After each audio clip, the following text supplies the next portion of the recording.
Hey, I'm Jeff, and this is a full review of Remember the Milk.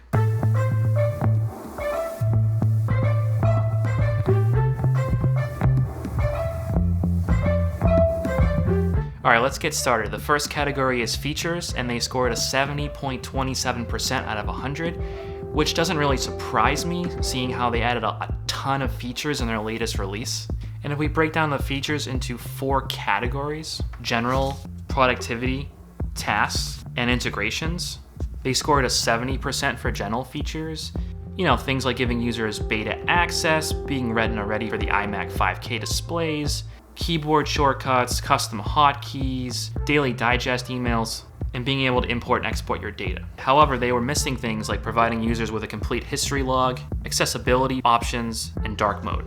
As for features in overall productivity apps, they scored a 58.82. So they had things like quick add and when a task was first updated or last updated, being able to undo the last action, and so on. They were missing things like location-based reminders, focus mode, vacation mode, and so on. For features specific to task apps or to-do list apps, they nailed things like having lists, being able to share those lists, having smart lists, subtasks, tags, attachments, comments, reminders, priorities, being able to duplicate a task. They were missing things like retroactive complete date, a task history log, and being able to let users mark the difficulty or energy level for tasks. And for integrations, they did very well. They scored an 84.62%. They had things like Google Drive, Google Calendar, a calendar feed, Gmail and Outlook plugins, Siri, Alexa, if this then that, and an API. But they were missing features like a browser extension for Chrome or a direct integration with Slack. And by adding these 4 categories together, in total for features, they score a 70.27. The next category we have is the visual part of the interface or the aesthetic of the app. They scored an 86.67%. They really nailed this section. The UI wasn't distracting, it wasn't cluttered. Sections and panels were arranged nicely and they made sense. They really made use of blank space. There was great spacing between elements, and overall the UI looked modern.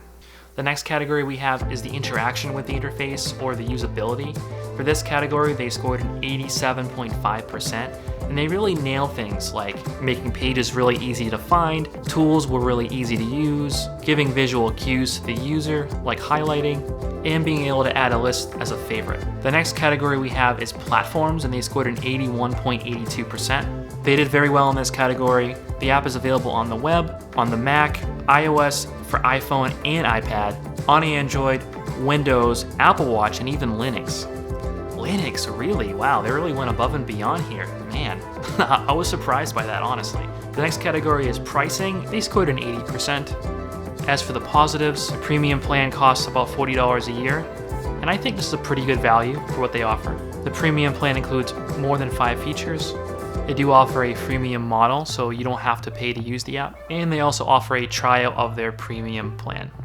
And one of the only major downsides of this category for them was only giving users 14 days to get a refund for the Pro plan instead of the entire 30 days of the month.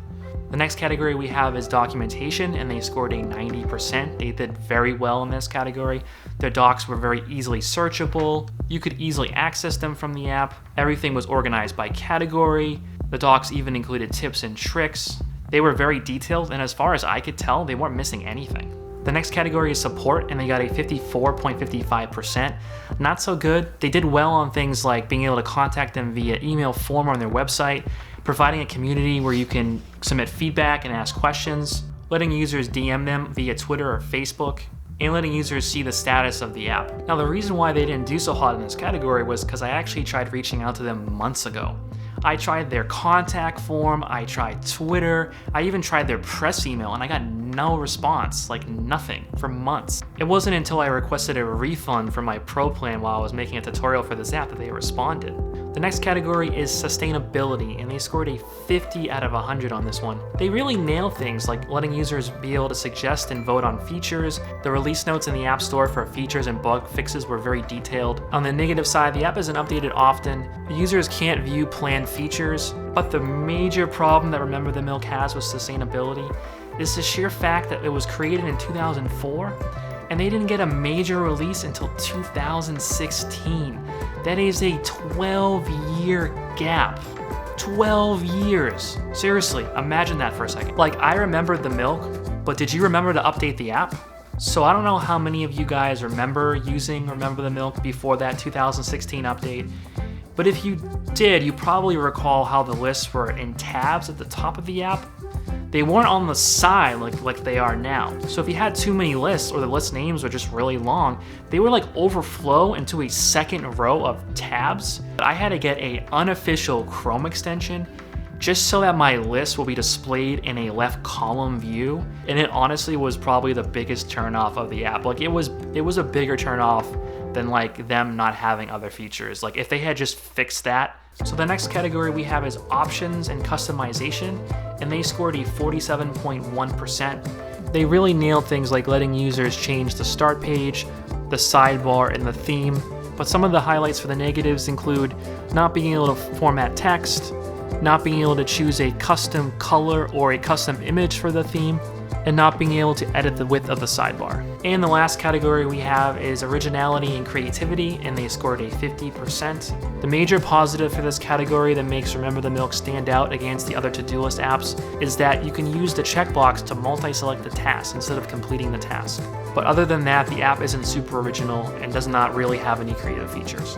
So combining these 10 categories together, we get a score of 69.79. And if we dive into the details, they scored the best for documentation, giving them a 90%. And they also did very well for the user interface in terms of interaction and visual aesthetic. And the categories they didn't do so hot in were support, sustainability, originality, and customization. And for all you minimalists out there who want to view this in a 10-point format, they got a 7 out of 10 for their final score. And if you only care about features, they also got a 7 out of 10. So either way, whether you care about features or the total score of the app, they got a 7. Now I know 7 out of 10 doesn't sound like a good score, but trust me, it is.